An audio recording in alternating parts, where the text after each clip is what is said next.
2025 updated version है। इसमें आज हम लोग पढ़ेंगे समान विज्ञान से संबंधित क्वेश्चन। समान विज्ञान में जीव विज्ञान के बारे में पढ़ेंगे। तो जीव विज्ञान दो शब्दों से मिलकर के बना है, बायोस और लोगोस। बायोस का मतलब होता है अध्ययन करना, बायोस का मतलब होता है जीवन, और लोगोस का मतलब होता है अध्ययन करना। यानी कि बायोस का मतलब होता है जीवन, लोगोस का मतलब होता है अध्ययन करना। परिभाषा, जीव विज्ञान की परिभाषा है समस्त जीवधारियों का अध्ययन करने वाला विज्ञान। जीव विज्ञान के पिता अरस्तु को माना जाता है। जीव विज्ञान के पिता अरस्तु थे, जो ग्रीक दार्शनिक थे। जीव विज्ञान बायोलॉजी का सर्वप्रथम प्रयोग लैमार्क के द्वारा किया गया था। जीव विज्ञान की शाखाएं, जीव विज्ञान की दो शाखाएं हैं। पहला है जंतु विज्ञान, दूसरा वनस्पति विज्ञान। जंतु विज्ञान ने जूलॉजी विशेष क्षेत्र, जीवित और मृत प्राणियों का अध्ययन जंतु विज्ञान कहलाता है। जंतु विज्ञान के पिता अरस्तु को कहा जाता है। वहीं वनस्पति विज्ञान में वनस्पतियों का अध्ययन किया जाता है।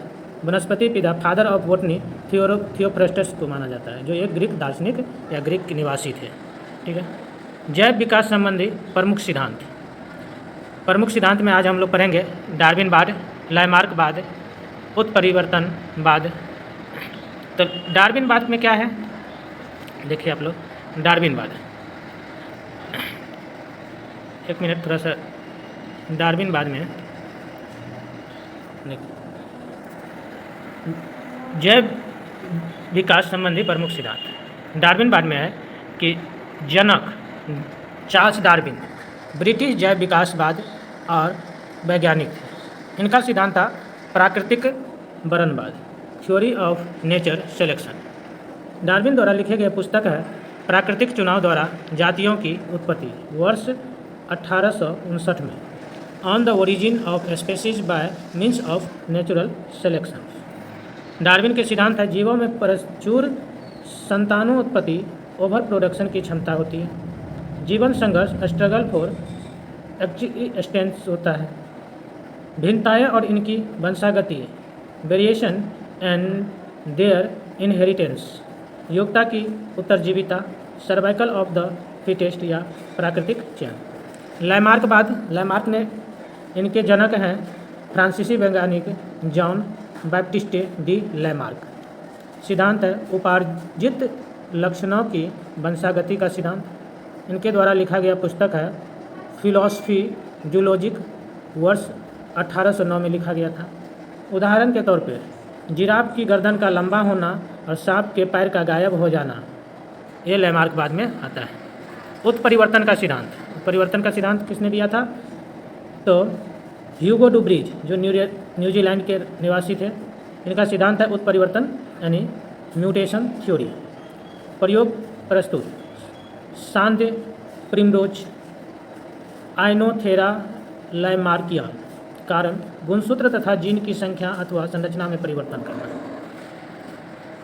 जीव विज्ञान की प्रमुख शाखाएं, तो जीव विज्ञान की प्रमुख शाखाएं हैं herpetology, geology, botany, pyrology, gerontology, osteology, dermatology, ट्रोफोलॉजी।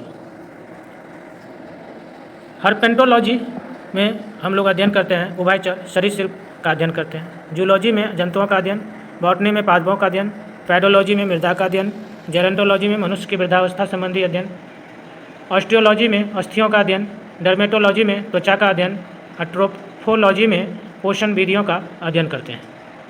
जीवधारी के प्रमुख लक्षण, संवेदनशीलता व अनुकूलनशीलता, उत्सर्जन, वृद्धि, प्रजनन और पोषण, ये जीवधारी के लक्षण हैं। इनमें श्वसन, उपापचय, कोशिका संरचना, जीव दर और जीवन चक्र सम्मिलित है। जंतु और वनस्पति में अंतर क्या है? तो जंतु और वनस्पति में अंतर है पादप और जंतु। कोशिका भित्ति, पादप में कोशिका भित्ति पाया जाता है, जबकि जंतु में कोशिका भित्ति अनुपस्थित रहता है, इसमें नहीं पाया जाता। पर्णहरिम, ये पादप में उपस्थित रहता है, पादप में पाया जाता है, और जंतु में नहीं पाया जाता है। प्रकाश संश्लेषण पादप के द्वारा किया जाता है, जंतु के द्वारा नहीं किया जाता है। तारक का या सेंट्रोसोम, ये पादप में नहीं पाया जाता है, लेकिन जंतु में तारक का या सेंट्रोसोम पाया जाता है। जैव विकास की मौलिक परिकल्पना, परिवर्तन के साथ अवतरण discretion with change of modification, अर्थात निम्न कोटि के सरल जीवों से कर्मिक परिवर्तनों द्वारा अधिक विकसित और जटिल जीवों की उत्पत्ति। जैसे यहाँ देख रहे हैं, पहला कहा जाता है कि हम लोगों का जो पूर्वज थे वो बंदर था, ठीक है, मंकी। तो मंकी जो है धीरे धीरे अपने पैर पर खड़ा होना शुरू होता है और सीधा होता है और सीधा होता है, फिर ये मानव के रूप में विकसित हो जाता है और चलने लगता है, फिर और सीधा होकर के चलने लगता है। और ये जो देख रहे हैं सबसे आगे के बाद, इसको आधुनिक मानव कहा जाता है, ठीक है। लैमार्कवाद में बात के अनुसार अंगों के उपयोग या अनुप्रयोग का प्रभाव जिराफ के उद विकास के क्रम को रेखांकित करता है। देख रहे हैं जिराफ का गर्दन लंबा हो जाता है। तो लंबा क्यों हो जाता है? क्योंकि जिराफ जो है पेड़ पर से पत्ती खाता है, ऊपर की ओर हमेशा गर्दन के से धीरे धीरे उसका गर्दन लंबा हो जाता है। घास की उपलब्धता से अगली टांगों और गर्दन के कम प्रयोग के कारण इन अंगों की लंबाई कम हो जाती है। अगर जो जानवर घास खाता है तो गर्दन नीचे किया रहता है, इसीलिए गर्दन की लंबाई छोटा हो जाता है। और जैसे ऊँट है, तो ऊंचे वृक्षों के पत्तियों खाने के लिए अगली टांगों व गर्दन का अधिक उपयोग होने से इन अंगों की अधिक लंबाई हो जाती है। तो जो वृक्ष के पत्ता तोड़ तोड़ के खाता है तो गर्दन को ज़्यादा ऊपर ऊंचा उठाता है, इसीलिए क्या हो जाता है कि जिराफ का गर्दन जो है वो लंबा हो जाता है। पृथ्वी की उत्पत्ति देखिए, पृथ्वी पर जीवन की उत्पत्ति के संदर्भ में विभिन्न सिद्धांत या परिकल्पनाएं दिया है। स्व उत्पादन या अजीववाद, जीवोत्पत्ति मत। जनक, इसके जनक है थेल्स, एनाक्सीमेंडर, प्लेटो, अरस्तु आदि। इनके सिद्धांत है निर्जीव पदार्थ से सजीव की उत्पत्ति। विशिष्ट सृष्टिवाद, इनके जनक है आर्कबिशप उशर। फादर एस्थोरेज, सिद्धांत है ईश्वर जैसी अलौकिक शक्ति। ब्रह्मांडवाद के जनक है रिटर, प्रेयर, हेम्ब्रोज, एडिनियस आदि। इनके सिद्धांत है जीवन अमर है। प्रलयवाद एवं आकस्मिक अकार्बनिक उत्पत्तिवाद का मत है। इनके जनक है क्यूबियर और सिद्धांत है प्रलय या क्रांति। भौतिकवाद या पदार्थवाद, इनके जनक है A.I. ओपायरिन, पुस्तक है जीवन की उत्पत्ति। इनके सिद्धांत है रासायनिक उद्विकास के फलस्वरूप जीवन की उत्पत्ति। प्रमुख तथ्य, जीवन अर्थात प्रारंभिक जीवों न्यूक्लियोप्रोटीन्स के कण वायरस की उत्पत्ति लगभग 4 वर्ष पूर्व हुआ था। 3.8 अरब वर्ष पूर्व कला युक्त प्रोकैरियोटिक कोशिकाओं की उत्पत्ति हुआ था। लगभग 2 अरब वर्ष पूर्व यूकैरियोटिक कोशिकाओं की उत्पत्ति हुई थी। ये 4 वर्ष नहीं है, 4 अरब वर्ष। प्राचीन आदिम पृथ्वी के वायुमंडल में ऑक्सीजन गैस नगण्य या अनुपस्थित, methane, CH4, ammonia, NH3, carbon dioxide, CO2 आदि गैस उपस्थित रहता है। भूवैज्ञानिक काल मापकर, जियोलॉजिकल टाइम स्केल। आयु, योन्स, समय की सबसे बड़ी इकाई है। महाकल्प, एरा, समय की एक इकाई जो एक आयु से छोटी लेकिन एक कल्प से अधिक लंबी होती है। कल्प, पीरियड, एक महाकल्प से कम लेकिन युग से अधिक समय की एक इकाई है। युग, एपोच, एक कल्प से कम की एक इकाई है। आर्कियोजोइक महाकल्प या प्रोटीरोजोइक महाकल्प। प्री कैम्ब्रियन महाकल्प यानी प्री कैम्ब्रियन एरिया में होता है। परजीवी महाकल्प, मध्यजीवी महाकल्प, सेनोजोइक महाकल्प एक कैम्ब्रियन महाकल्प में आता है। पूराजीवी महाकल्प, इसमें Permian, Carboniferous, Devonian, Silurian, Ordovician, Cambrian शामिल है। मध्यजीवी महाकल्प में क्रीटेशियस, जुरेसिक, ट्रियासिक आता है। सेनोजोइक महाकल्प में तृतीय कल्प भी इसको माना जाता है। इसमें Pliocene, myosin, Oligocene, eosin, Palaeocene आता है। चतुर्थ कल्प में क्वाटरनरी में प्लेस्टोसिन और हेलोसिन आता है। युगों का सही कालक्रम सबसे पुराने से सबसे नए, जैसे पेलियोसिन से इयोसिन, इयो से ओलिगोसिन, फिर मायोसिन, प्लायोसिन, प्लेस्टोसिन, फिर होलोसिन, ये युगों का क्रम है। प्रमुख शब्दावली में देखिए, apiculture, aquaculture, pisciculture, sericulture, bionics, silviculture, floriculture, olericulture, horticulture, pomology, viticulture, moriculture, hydroponics, aeroponics, एरोकल्चर।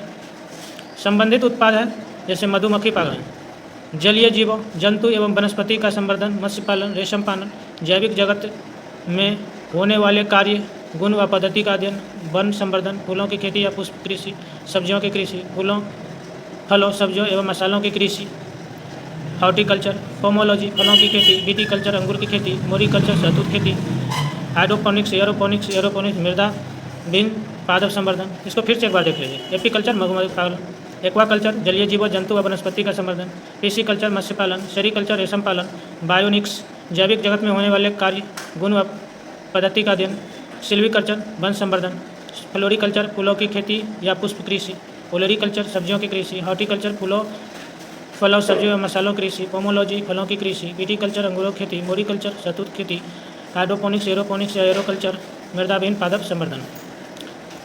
वर्गीकी, taxonomy, परिभाषा।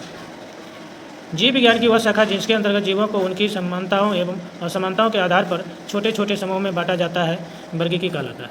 आधुनिक वर्गीकी के पिता कैरोलिनस लिनियस स्वीडिश निवासी को माना जाता है। जीवों के नामकरण की द्विनाम पद्धति, इसके जनक है Carolus Linnaeus, father of modern taxonomy. द्विनाम में शामिल नाम है पुस्तक सिस्टेमा नेचुरी। लैटिन भाषा के दो शब्द है वंश और जाति। वंश का मतलब वंश का सूचक है जीन, और जाति स्पीशीज का सूचक है। वैज्ञानिक का नाम, जैसे मनुष्य का वैज्ञानिक नाम, वंश नाम होमोसेपियंस, होम से बना है। इसमें जाति का नाम है सेपियंस, ठीक है। होमोसेपियंस में वंश का नाम होमो और जाति का नाम सेपियंस है। वर्गीकी संवर्धन ऊपर से नीचे दिया है। जगत किंगडम, जगत किंगडम के बाद आता है संघ, फाइलम या भाग, डिवीजन। वर्ग, क्लास में, गण, ऑर्डर, कुल, फैमिली, वंश, जीन्स, जाति, स्पीशीज। परीक्षा की दृष्टि से आधुनिक मनुष्य के हाल का पूर्वज है क्रो-मैग्नन मानव। आर्कियोप्टेरिक्स है जुरासिक युग का सर्वपुरातन पक्षी। मैमथ पूर्वज है हाथी का। विकास का मुख्य कारक है प्राकृतिक वरण। फूलों के अध्ययन को कहते हैं एंथोलॉजी। कीटों के वैज्ञानिक अध्ययन को कहते हैं एंटोमोलॉजी। विषय जो जनसंख्या एवं मानव जाति समुदायों के महत्वपूर्ण आंकड़ों के अध्ययन से संबंधित है जननांकिकी कहलाता है। विभिन्न संस्कृतियों के वैज्ञानिक विवरण के तुलनात्मक अध्ययन को कहते हैं इथनोलॉजी। जैविक जगत में होने वाले कार्य, गुण व पद्धति के अध्ययन के इस ज्ञान को मशीनी जगत में उपयोग करने को कहते हैं बायोनिक्स। शब्द डेनिसोवान, संदर्भ है एक आदिम जाति से। डायनासोर थे मेसोजोइक सरीसृप। पृथ्वी पर सबसे पुराना जीव नीलहरी शैवाल। विकासवाद का सिद्धांत प्रतिपादित किया डार्विन ने।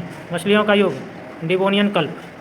सरीसृप का युग मेसोजोइक मध्यजीवी महाकल्प। उभयचर का युग कार्बोनिफेरस कल्प।